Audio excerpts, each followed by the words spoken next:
বিসমিল্লাহির রহমানির রহিম। আসসালামু আলাইকুম ভিউয়ার্স, কেমন আছেন আপনারা? আপনাদেরকে আবারও স্বাগতম couples adventure and cooking YouTube channel. যারা আমার চ্যানেলটিকে সাবস্ক্রাইব করেছেন তাদেরকে অনেক অনেক ধন্যবাদ। আর বন্ধুরা যারা করেননি, প্লিজ তারা আমার চ্যানেলটিকে সাবস্ক্রাইব করবেন এবং পাশে থাকা বেল আইকনটিতে ক্লিক করবেন। বন্ধুরা, আমি আজকে আপনাদেরকে রেস্টুরেন্ট স্টাইলে চাইনিজ চিকেন কারি করে দেখাবো। আমি সবসময় আপনাদের একটা কথাই বলে থাকি যে আমি খুবই সামান্য তেল মশলা ইউজ করে রান্না করি এবং সবসময় যে মশলাটা আমাদের ঘরে থাকে সে ধরনের মশলা দিয়ে আমি রান্না করার চেষ্টা করি। বন্ধুরা, তাহলে চলুন আমরা রান্নাতে চলে যাই। বন্ধুরা, আমি প্রথমে 1/4 কাপ তেল দিব, রেগুলার অয়েল।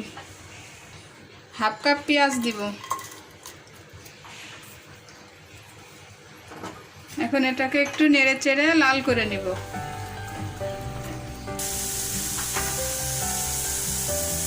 1 চামচ আদা বাটা, চামচ রসুন বাটা, এটা টিস্পুন। 1 চা চামচ জিরার গুঁড়া, 1/2 চা চামচ লাল মরিচ বাটা। আপনারা চাইলে মরিচের গুঁড়াও ব্যবহার করা যেতে পারে। 1/2 চা চামচ গোলমরিচ গুঁড়া। এবার আমি এটাকে একটু কষিয়ে নেব। মতো পানি দিয়ে দিলাম এই মশলাগুলো একটু কষানোর জন্য। আমি 2 টেবিল চামচ পানি দিয়ে মশলাটা একটু কষিয়ে নিয়েছিলাম। এখন দিব 1 টেবিল চামচ টমেটো সস, 1 টেবিল চামচ chilli sauce, dark soya sauce 1 চা চামচ, লাইট সয়া সস 1 চা চামচ। বন্ধুরা, আমি 1/2 কেজি মাংস নিয়েছি, এভাবে হাড় সহ একটু ছোট ছোট করে কেটে। এই রান্নাটার সময় মাংসটা একটু ছোটই কাটা লাগে। তাই আমি মাংসটা এখন দিয়ে দিব। এটাকে আমি নেড়ে চেড়ে 10 মিনিট ঢাকা দিয়ে রাখবো।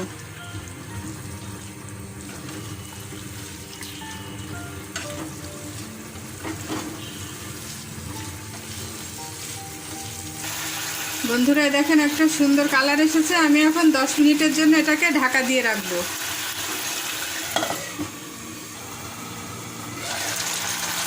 বন্ধুরা, 10 মিনিট পরে আসলাম। এই দেখেন এই অবস্থা।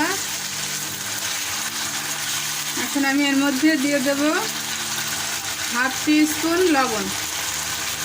লবণটা একটু দেরি করে দিলাম, কারণ সয়া সসে অনেক লবণ থাকে, তো পরিমাণ বুঝে দিতে হবে, না হলে লবণটা বেশি হয়ে যাবে। মাংসটা প্রায় সিদ্ধ হয়ে গেছে। আমি এখন এর মধ্যে দিয়ে দেব কিছু পেঁয়াজ, capsicum, yellow bell pepper, red bell pepper. এভাবে কিউব কিউব করে কেটে একটু পরে দিতে হবে, যাতে এগুলো বেশি সিদ্ধ হয়ে এর সঙ্গে মিশে না যায়।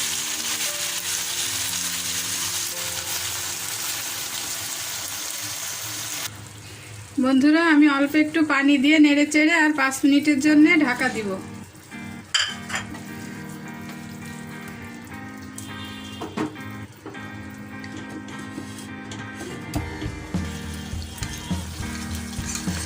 এক টেবিল চামচ কর্নফ্লাওয়ার গুলিয়ে রেখেছিলাম 1/2 কাপ পানি দিয়ে। এখন এটাকে দিয়ে দিব।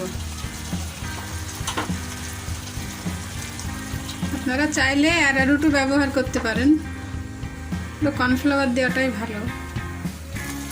বন্ধুরা, না হলে কর্ন স্টার্চও দেওয়া যেতে পারে। এখন এটাকে বেশি না 2 থেকে 3 মিনিট নেড়ে চেড়ে নামিয়ে নেব। খুব বেশি ঘন আমি করব না।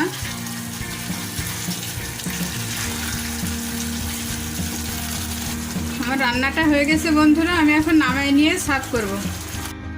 বন্ধুরা, এই দেখেন আমার রান্নাটা হয়ে গেছে। আমি পরিবেশন করে দিয়েছি চাইনিজ চিকেন কারি। অনেক অল্প সময়ে এবং ঝটপট রান্নাটা হয়েছে। যারা রান্না না পারেন তারা এই রান্নাটা দেখলেও রান্নাটা করে ফেলতে পারবেন একদম অল্প সময়ে। 20 থেকে 25 মিনিট সময় আমার লেগেছে।